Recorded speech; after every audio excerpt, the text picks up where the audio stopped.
예, 이제 시간이 되었으므로 11월 5일 주일 오후 예배 시작하겠습니다. 찬송가 287장 예수 앞에 나오면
예수 앞에 설 때에 긴 옷을 입으며 밝고 빛난 내 집에 길이 살리라.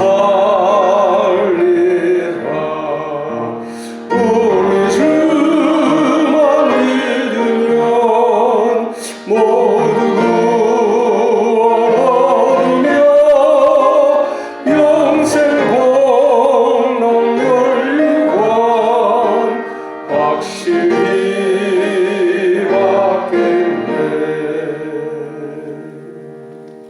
찬송가 190장 성령이여 강림하사.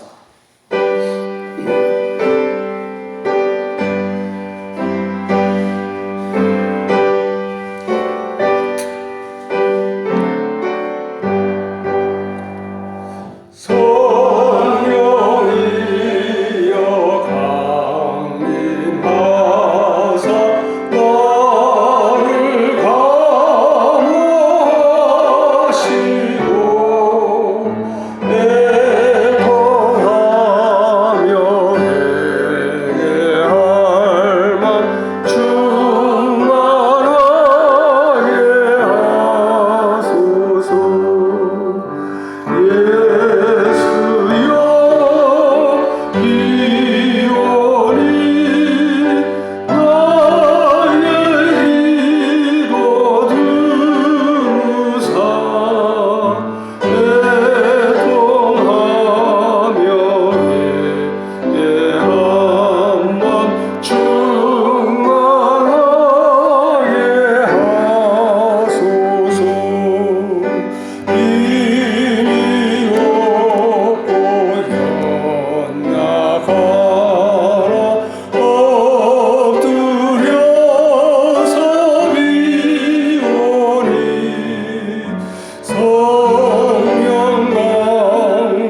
283장.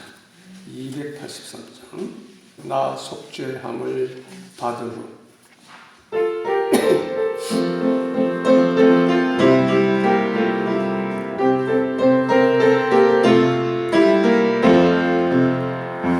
나 속죄함을 받은 한없는 기쁨을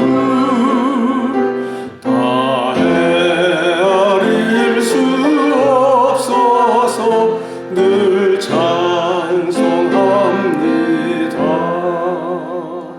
나 속죄받은 후, 나 속죄받은 후 주를 찬미하겠네. 나 속죄받은 후 주의 이름 찬미하겠네. 나 속죄함을 받은 후 내 마음이 새로워 주 뜻을 준행하면서 죄일 버리네. 나 속죄받은 후, 나 속죄받은 후 주를 찬미하겠네. 나 속죄받은 후 주의 이름 찬미하겠네. 나 속죄함을 받은 후 성령이 오셔서 주 하나녀 된 것을 곧 증언합니다. 나 속죄받은 후,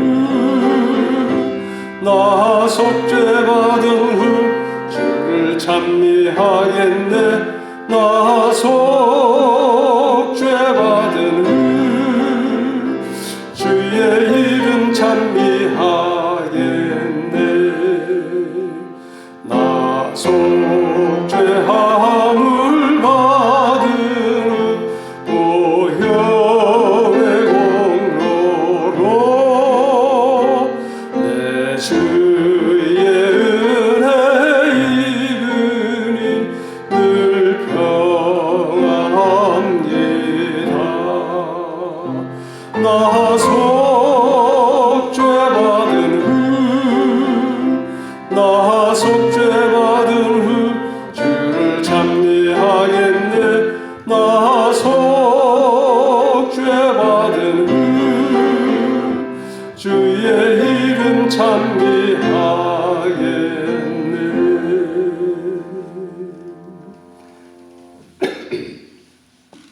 기도드리겠습니다. 정말로 그렇습니다. 나 속죄함을 받은 후 한없는 기쁨을 다 헤아릴 수 없어서 늘 찬송합니다. 나 속죄받은 후, 나 속죄받은 후, 나 속죄받은 후 주의 이름 찬미하겠네. 오늘도 주님의 대속의 은혜를 생각하며 찬양할 수 있게 하시니 감사드립니다. 아버지 하나님, 이 세상은 전쟁으로 요란하지만 저희들에게는 평온한 복된 주의를 허락하시고 은혜의 보좌 앞에 나오게 하시니 감사와 찬양과 경배를 드립니다. 우리의 예배를 받으시고 오늘도 예비한 놀라운 은혜를 부어 주옵소서. 오전 예배를 통하여 우리의 모든 것을 아시는 예수님을 바라보았습니다. 코람되어 신앙으로 성결하고 참된 믿음의 사람이 되게 하옵소서. 러시아 우크라이나 전쟁, 이스라엘 팔레스타인 전쟁으로 많은 사람들이 죽고 삶의 터전을 잃고 신음하며 불안과 공포에 떨고 있습니다. 이 환난을 당하여 세계 만민들이 평화의 왕이신 주님께로 돌아오게 하옵소서. 고통받는 민간인들, 특히 선교사들을 돌보아 주시고 전쟁이 속히 끝나게 하여 주옵소서. 이스라엘이 회개하고 예수님을 메시아로 인정하고 돌아오는 역사가 일어나게 하옵소서. 전쟁과 지진, 폭우와 기근 등 여러 가지 재난들을 볼 때에 주님의 재림이 가까운 줄 믿습니다. 우리들은 더욱 경성하여 주님 앞에 설 것을 대비하는 지혜로운 자들이 되게 하옵소서. 이 시간 지난주에 이어 오순절 베드로 설교의 마지막 부분을 듣기 원합니다. 성령님 함께 하셔서 진리 가운데로 인도하시고 우리의 믿음이 더욱 굳세게 하여 주옵소서. 이 시간에 부족한 종을 단위에 세워주셨사오니 부족한 종을 붙들어 주시고 하늘의 권세와 능력으로 충만케 하옵시고 하나님의 심정으로 사도 베드로처럼 말씀을 잘 증거케 하옵소서. 선포되는 말씀이 우리의 생명과 능력이 되게 하시옵고 성령님께서 그 말씀을 조명하여 주셔서 저희들이 잘 깨닫고 삶의 현장에 잘 연결, 적용, 실천하여 열매 맺게 하옵소서. 존귀하신 우리 주 예수 그리스도의 이름으로 기도드리옵나이다. 아멘.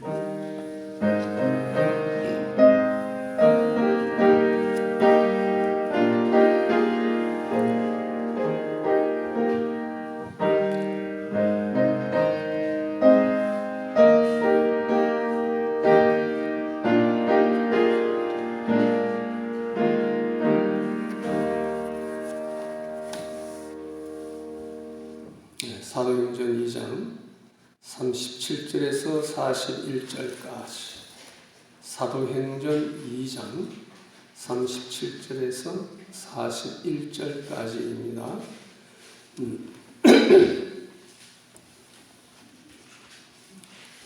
사도행전 2장 37절 제가 봉독하겠습니다. 그들이 듣고 마음에 찔려서 베드로와 다른 사도들에게 말하기를 형제들아 우리가 무엇을 하여야 합니까? 하니 베드로가 그들에게 말하였다. 회개하라. 그리고 너희 죄를 용서받기 위하여 예수 그리스도의 이름으로 각각 세례를 받아라. 그러면 너희가 성령을 선물로 받을 것이다.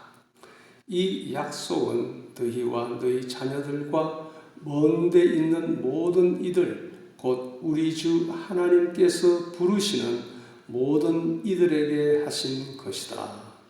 40절 베드로가 여러 가지 다른 말로 확증하고 그들을 권면하여 말하기를 너희가 이 사악한 세대에서 구원을 받아라 하니 그의 말을 받아들인 자들이 세례를 받았으며 그날이 약 3,000명이 늘어났다. 41절까지 봉독했습니다.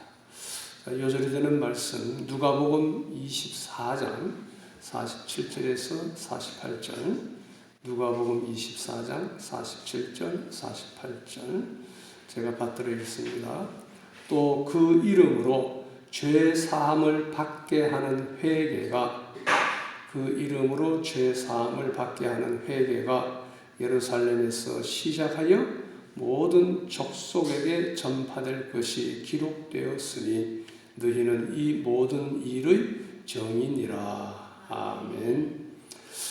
오늘은 베드로 설교 첫 부분 38절에 회개하라라고 하였고 마지막 부분 40절에 구원을 받으라라고 하였습니다.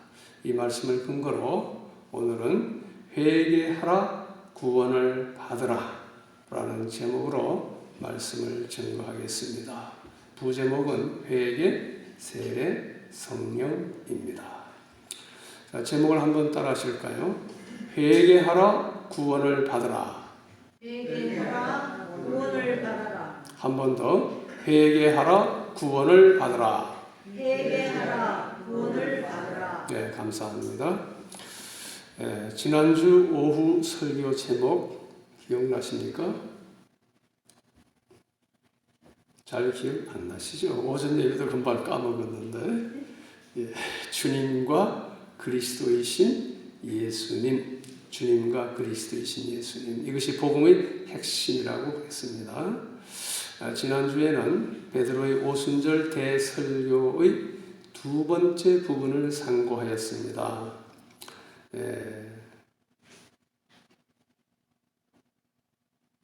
첫째 부분 기억나나요?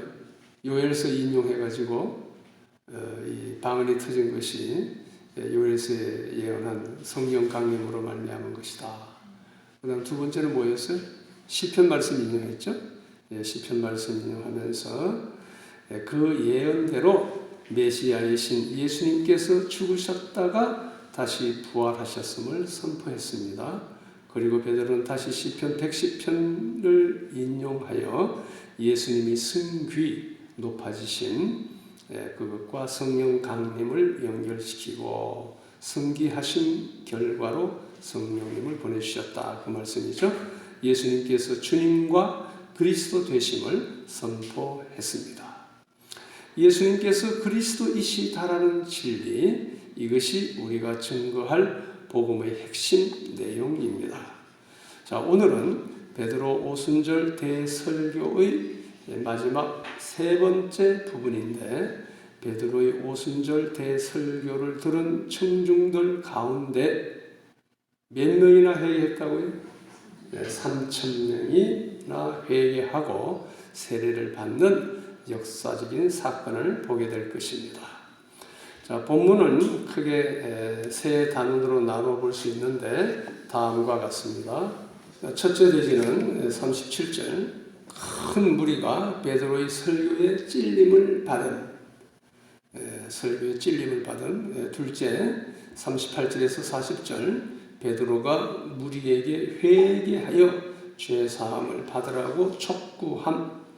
세 번째 대지는 41절, 3,000명이나 되는 큰 무리가 세례를 받고 큰 교회를 이룸. 자, 이런 대지가 있는데요. 자, 이제 한 절 한 절 음미할 때에 새로운 발견과 이해와 적용이 일어나기를 소원합니다. 자, 첫째 대지, 큰 무리가 베드로의 설교에 찔림을 받은. 37절 다 같이 시작. 그들이 듣고 마음에 찔려서 베드로와 다른 사도들에게 말하기를, 형제들아, 무엇을 하여야 합니까? 하니.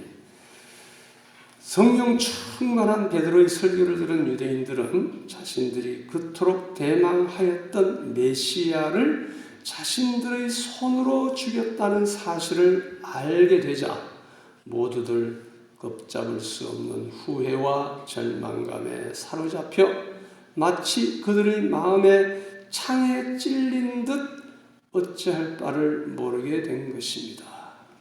마음에 찔려서, 마음의 찔림이란 양심의 가책을 느끼는 것보다 더 강한 마음의 상함과 아픔을 의미합니다. 선포된 말씀에 대한 올바른 반응이지요. 우리는 죄를 범한 후에 이런 찔림이 있는지요? 죄를 범하고도 무감각하지 않는지요?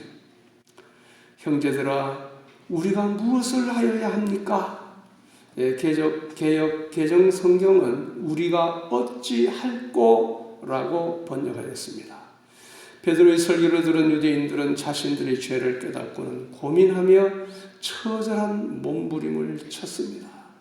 그리고는 어떻게 해야 용서를 받을 수 있습니까? 라고 겸손히 물었습니다. 우리도 말씀을 들을 때 찔림이 있을 때가 있지요.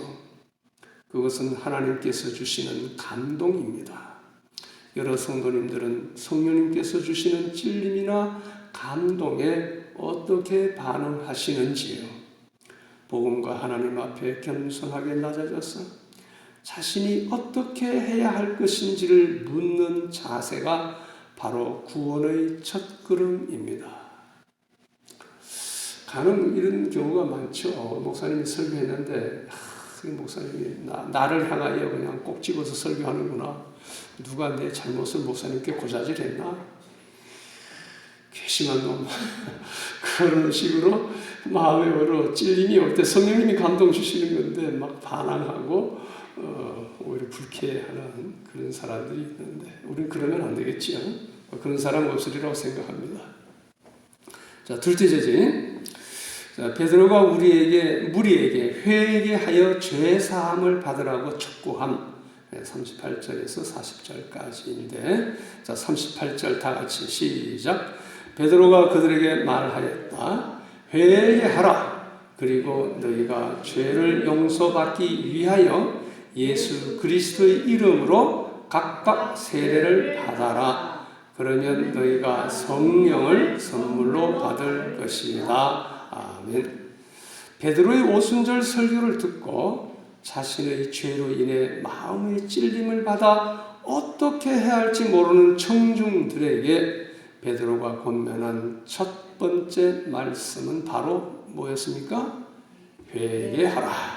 회개하라는 말씀이었습니다. 회개하다는 바꾸어 생각하다 또는 마음을 바꾸다라는 뜻입니다.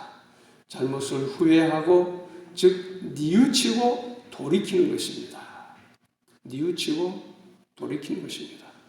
회개는 가던 길이 잘못된 길임을 깨닫고 돌아서서 바른 길, 생명의 길로 향하는 것입니다. 예수를 믿지 않았음을 회개하고 믿으라는 말씀입니다. 우리를 구속하기 위하여 하나님께서 선물로 보내주신 예수님을 믿지 않은 것, 즉 영접하지 않았음이 가장 큰 죄입니다. 이것은 소극적인 죄입니다. 그런데 유대인들은 그 예수님을 핍박하고 죽였으니 더 적극적으로 큰 죄를 지은 것입니다. 베드로의 외침은 그 죄를 회개하라는 말씀입니다. 사도행전이 강조하는 복음의 전파는 무엇보다도 회개를 기초로 하였습니다. 우리 교회도 회개를 통한 교회의 성장이라는 사도행전적 부흥의 모델을 잊지 말아야 하겠습니다. 자, 그 다음 말씀. 그리고 너희가 죄를 용서받기 위하여 예수 그리스도의 이름으로 각각 세례를 받아라. 베드로는 회개를 촉구한 데 이어서 세례 받을 것을 말씀하셨습니다. 세례는 회개의 외적인 표현입니다. 회개는 내면적인 변화고요. 세례는 회개의 외적인 표현이죠. 더 나아가 죄 사함 받고 그리스도와 연합함으로써 교회의 일원이 된다는 공적인 신앙 고백의 의식입니다. 나는 이제 정말로 그리스도인이 되었습니다라는 고백이죠. 사도의 신앙과 전통을 이어받은 모든 교회는 두 가지 성례를 거룩하게 지키는데, 성례글은 뭐가 있죠? 하나는 성찬, 또 하나는 세례식이죠. 성찬과 세례 다 주님께서 직접 명령하신 것입니다. 제정하시고 명령하신 것. 이것을 우리는 성례. 교회에서 성례는 두 가지밖에 없어요. 부활주일이나 추수감사주일 혹은 성탄절 이런 거는 성례에 속하지 않습니다. 자, 예수 그리스도의 이름으로 각각 세례를 받아라라고 하였는데, 원래 세례는 성부와 성자와 성령 삼위일체 하나님의 이름으로 시행하는 것이잖아요. 그러나 본문에서 예수 그리스도의 이름으로 라고 한 것은 죄 사함이란 측면에서 우리 인류의 죄를 대속하기 위하여 죽으신 예수 그리스도를 강조하여 말한 것입니다. 세례는 먼저 회개하고 예수님을 믿음으로 받아야 효력이 있는 것입니다. 회개도 하지 않고 믿지 않는데 세례 베푼다고 효력이 있는 건 아니죠. 회개와 믿음이 없는 세례는 아무 효력이 없습니다. 죄를 용서받기 위하여 그런 말씀 나오는데, 죄를 용서받기 위하여 죄를 용서받음 혹은 죄 사함은 죄와 그 죄가로부터 해방되어 영원히 자유롭게 되는 것을 의미합니다. 기독교는 용서의 종교입니다. 혹시 불교를 잘 아시는 분 있는지 모르겠는데 불교는 용서가 없어요. 불교는 그 부처님 앞에 내 죄를 용서해 주세요. 그런 기도 못합니다. 네가 행한 대로 보응을 받아라. 인과응보의 원칙이 불교의 원칙입니다. 부처님이 용서할 수 있는 능력이 없어요. 그러나 기독교는 하나님께서 용서하시는 종교입니다. 그러면 너희가 성령을 선물로 받을 것이다. 성령을 선물로 받을 것이다. 회개하여 세례를 받고 죄사함을 얻으면 그 결과로 성령을 선물로 받을 수 있는 것처럼 보입니다.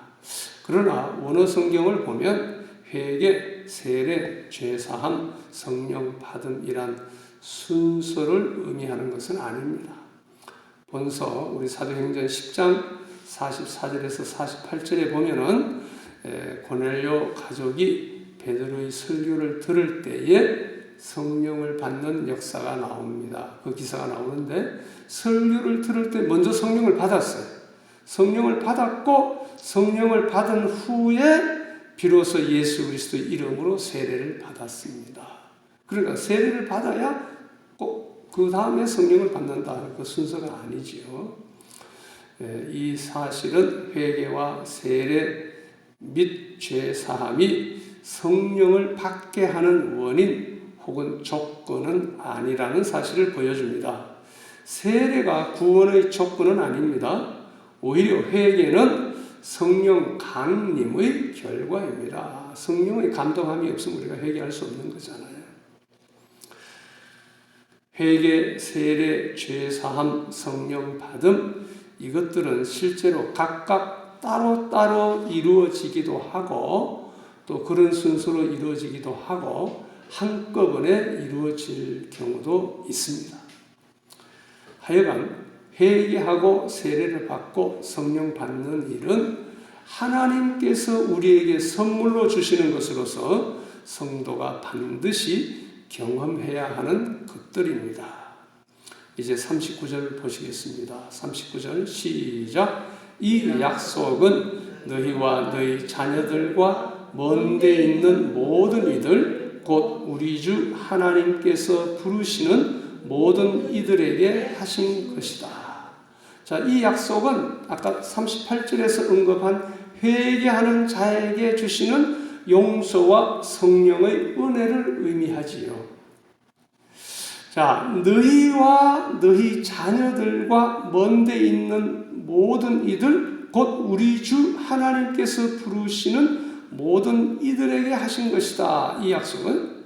자, 여기서 너희와 너희 자녀들은 유대인들을 의미합니다.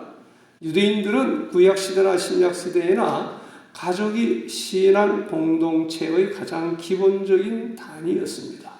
따라서 가장인 아버지가 하나의 신앙을 택하게 되면 그의 가족들은 당연히 가장의 결정을 따라 동일한 신앙을 받아들였습니다. 우리나라도 옛날에는 그랬잖아요. 가부장 제도였으니까. 이런 사회적 배경에서 구원이 그들의 가족들에게까지 미쳐질 것이라고 선포한 것입니다. 본문을 오해해서 한 사람의 회심이 자동적으로 그의 가족들에게 미쳐진다는 잘못된 주장을 해서는 안 됩니다. 아버지가 예수 믿었으니까 부인과 또 아들, 손자, 며느리까지 다 구원받는다 이건 아니잖아요. 왜냐하면 구원은 하나님과의 개인적이고 인격적인 만남을 기초로 해서 주어지기 때문입니다. 따라서 내가 예수를 믿어도 나의 형제 자매가 나의 부모님이 예수를 받아들이지 않으면 그들은 구원받지 못한다는 사실을 명심하고 가족 구원을 위해 기도하고 열심으로 복음을 전해야 합니다. 먼 데 있는 모든 이들, 곧 우리 주 하나님께서 부르시는 모든 이들에게 라는 말씀 나오죠. 먼데 있는 모든 이들, 그러니까 멀다를 시간적 의미로 본다면 먼 미래의 후손들을 의미합니다. 공간적 의미로 본다면 먼 나라에 흩어져 사는 디아스포라 유대인이나 이방인들을 가리킵니다. 곧 우리 주 하나님이 부르시는 모든 이들에게란 표현은 장차 복음이 유대 지경을 벗어나 세계 만방에 전해질 것을 내다보고 한 말입니다.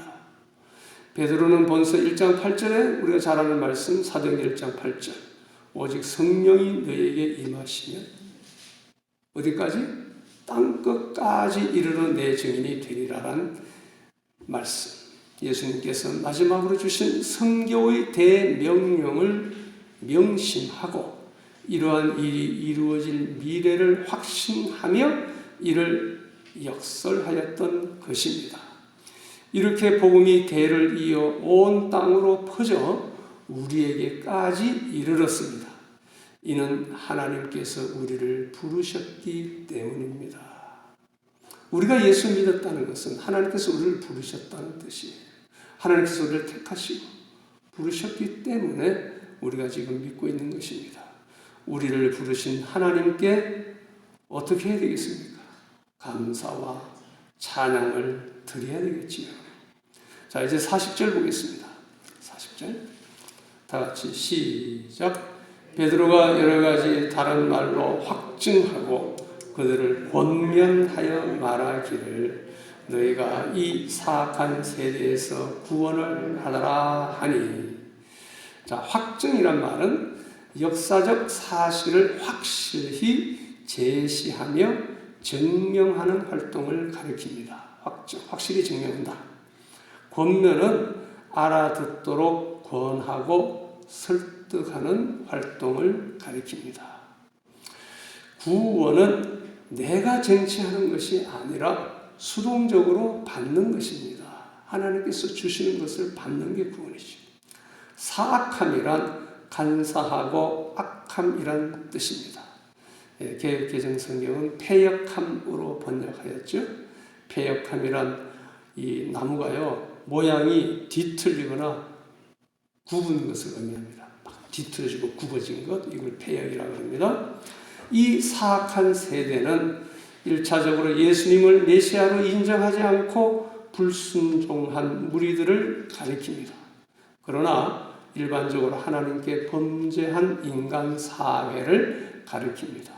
따라서 본문에서 베드로는 청중들을 향하여 예수를 불신했던 무리들과 함께 있던 자리로부터 빠져나와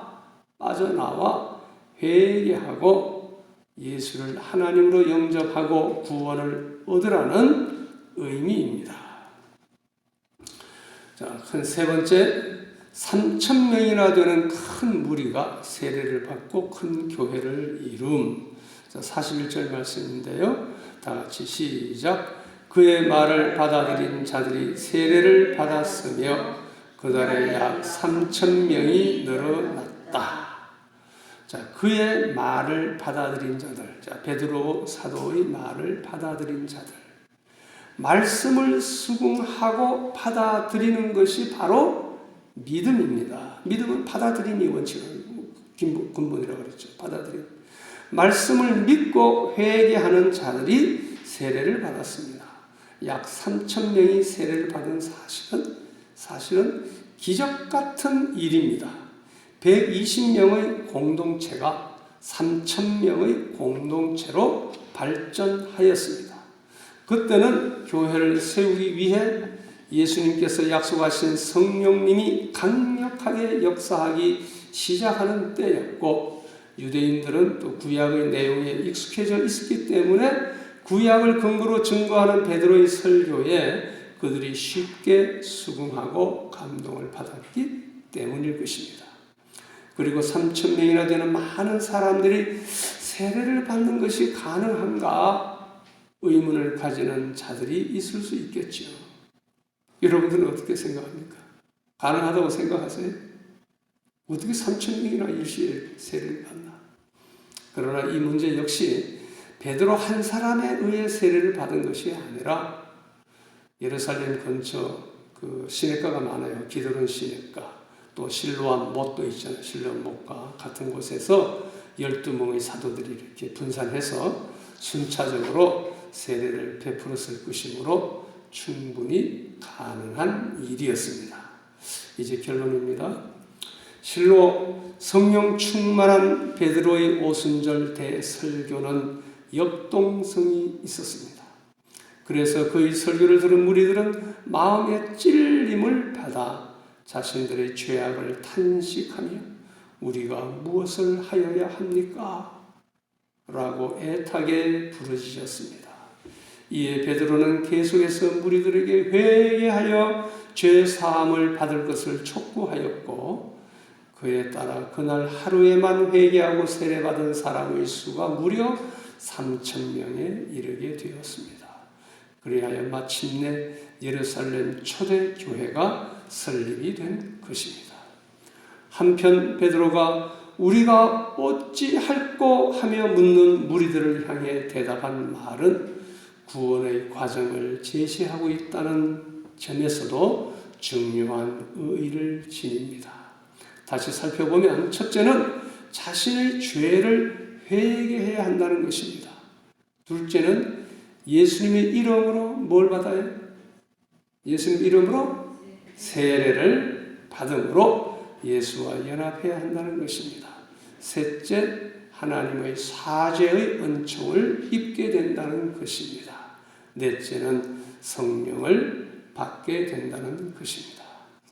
여기서 우리가 특별히 주목할 사실은 베드로의 선포 중에 회개하고 예수님의 이름으로 세례를 받으면 죄 용서함과 성령을 받을 것이라고 한 말씀입니다. 죄 용서함과 성령 받음은 신약시대에 사는 성도들에게 주어지는 구원의 은혜의 핵심입니다. 죄 용서함과 성령 받음이 은혜의 핵심이다. 온전한 회개를 위하여 죄의 의미를 한 번 더 생각해 보고 싶습니다. 많이 설명했었는데 죄의 본질적 의미는 죄를 가리키는 히브리어로 죄를 뭐라고 한다고요? 혹시 아시는 분? 하말티어에서 알 수 있습니다. 자, 하말티어란 관역에서 빗나갔음을 의미합니다. 관역에서 빗나가는 게 하말티어예요. 하나님의 목적과 뜻대로 행하지 않고 그릇 행하는 것을 의미합니다. 하나님의 법, 하나님의 원칙을 어긴 것을 의미합니다. 하나님의 요구 수준에 도달하지 못함을 의미합니다. 예를 들었어요. 자, 높이뛰기를 한다 생각합시다. 높이뛰기를 여러분들 몇 미터 뛰? 1미터 뛸 수 있나요? 하나님의 수준은요 100m 뛰는 거예요. 100m 높이 뛰어야 합격이에요. 어떤 사람 1m 뛰고 어떤 사람 2m 뛰고 어떤 사람 글쎄요 3m 뛸 수 있는지 모르겠어요. 그러나 하나님 보시기에는 다 합격 불합격? 다 불합격이죠. 다 불합격이에요. 하나님의 그 의의 수준에 요구하는 수준에 우리가 다 도달할 수 없는 거예요. 하나님의 수준에 도달하지 못하는 것이 죄다. 한마디로 창조의 목적대로 살지 못한 것이 죄입니다. 죄는 소극적인 죄와 적극적인 죄가 있습니다. 소극적, 적극적. 창조주 하나님을 외면하고 구속주 예수님을 영접하지 않는 것, 이것은 소극적 죄일까요? 적극적 죄일까요? 아리송에 하나님을 외면하고 예수님을 영접하지 않는 것은 소극적 죄에 해당한다고 볼 수 있죠.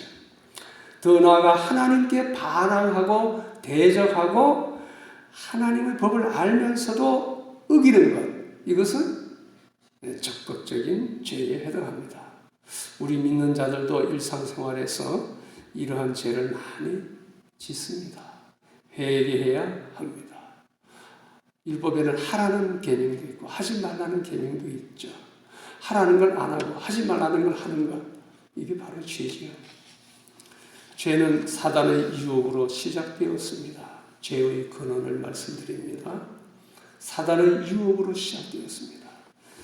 이 사단은 아담과 하와에게 교만한 마음과 욕심이 생기게 부추겼습니다. 이 교만과 욕심은 육신의 정욕, 안목의 정욕, 이생의 자랑으로 나타납니다. 사단은 아담과 하와로 하여금 지음받은 인간으로서 창조주 하나님으로부터 받은 단 하나의 법, 선악과를 따먹지 말라는 하나님의 법을 어기게 유혹하였습니다. 교만과 욕심을 부추긴 거예요. 안목의 정욕, 육신의 정욕, 이생의 자랑이 사단이 역사하는 통로가 되는 것입니다. 검단의 열매인 선악과를 보게 하였고 그것을 먹으면 하나님과 같이 된다고 속이고 자기 신분에 넘치는 교만한 마음을 가지게 하였습니다. 하와가 그 나무를 본즉 처음에 어땠어요? 나무를 본즉 어땠다? 먹음직하게 보였다 그랬죠. 먹음직하였어요. 이것이 육체의 정욕에 해당하는 것입니다.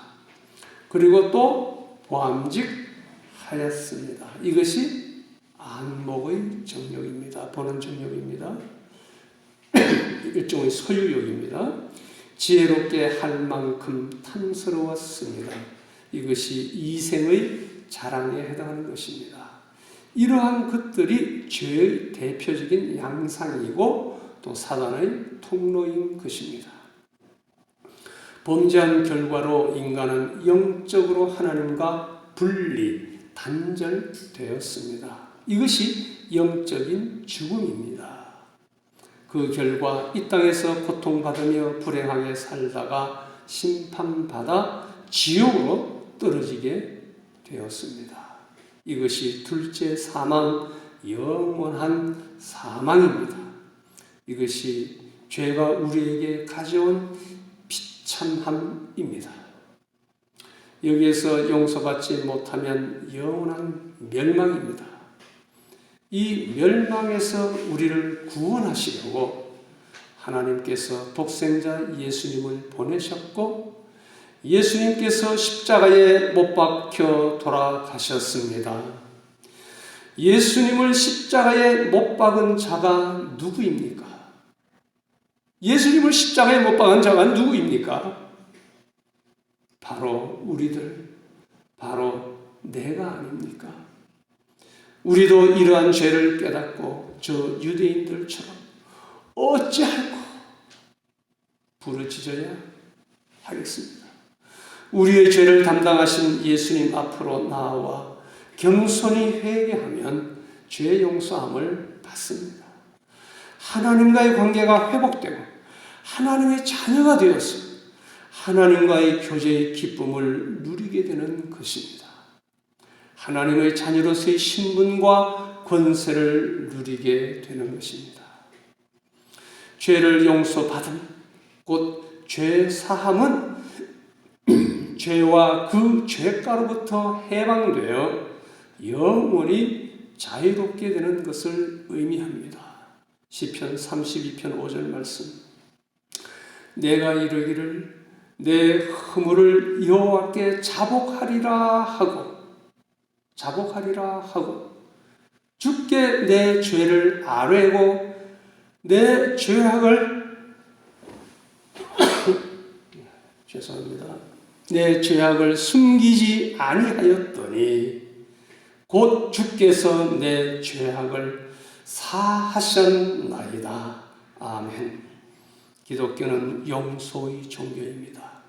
용서받으면 죄를 따라 처벌받지 않으며 동이 서에서 먼 것 같이 우리 죄가를 멀리 옮김을 받는 것입니다. 시편 103편 10절 13절에 나옵니다. 그래서 히브리서 10장 17절에 그들의 죄와 그들의 불법을 내가 다시 기억하지 아니하리라 하셨습니다. 이러한 죄 사함의 은혜를 누리며 용서의 하나님께 감사와 찬양을 드리십시다. 불신자들은 겉으로는 행복해 보이겠죠. 그러나 오늘도 우리들에게 어찌할 거라고 묻고 있습니다. 영적인 자들은 이 탄식 소리가 들립니다. 이미 용서받고 구원받은 우리들은 그들에게 답을 주어야 합니다. 예수 그리스도로 답을 주어야 합니다. 우리 성도님들은 불신자들의 영혼의 상태를 불쌍히 여기고 그리스도를 믿고 영원한 죄사함과 영생을 얻는 길을 제시해 주어야 합니다. 우리가 베드로처럼 유창한 말로 다 설명 못하더라도 빌립처럼 어떤 정도? 와보라 정도는 할 수 있습니다.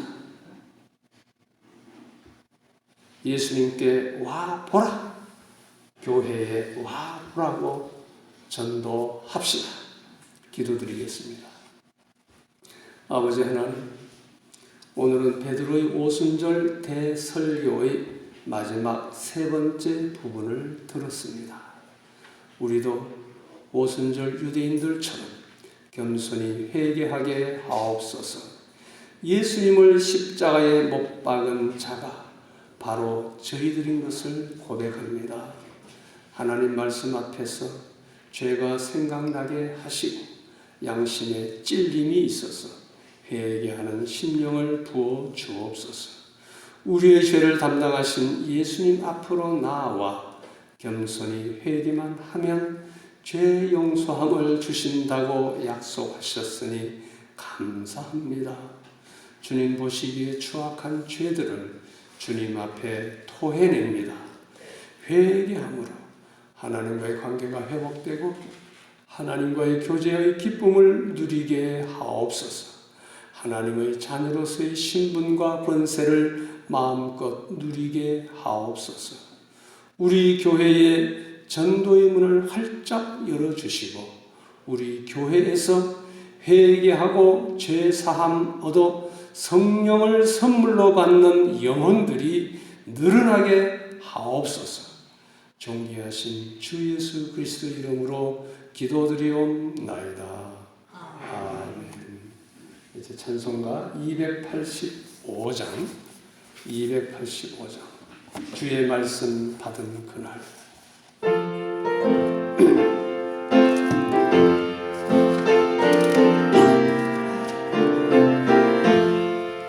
주의 말씀 받은 그날 참 기쁘고 복되도다. 이 기쁨만 못 이겨서 온 세상에 전하노라. 기쁜 날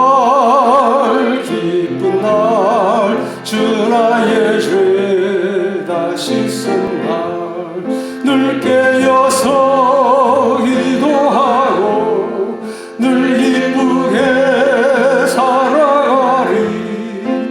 기쁜 날 주 나의 죄 다 씻은 날 이 좋은 날 애청한 몸 새 사람이 되었으니 이 몸과 마음 다 바쳐서 영광의 주를 섬기리. 기쁜 날 주 나의 죄 다 씻은 날 늘 깨어서 기도하고 늘 기쁘게 살아가리. 기쁜 날 주 나의 죄 다 씻은 날 새 사람 된 그날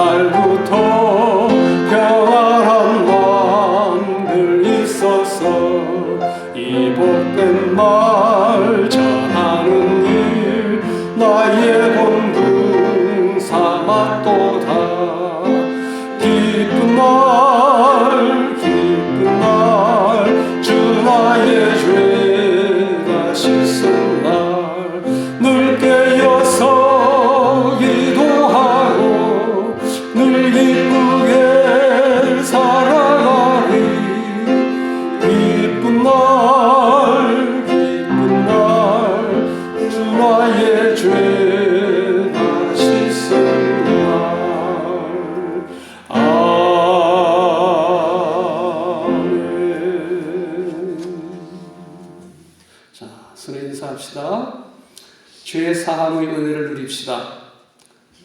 사함의 은혜를 누립시다. 한 번만 더. 죄 사함의 은혜를 누립시다. 제사함의 은혜를 누립시다. 네, 감사합니다. 주기도문으로 예배를 마치겠습니다.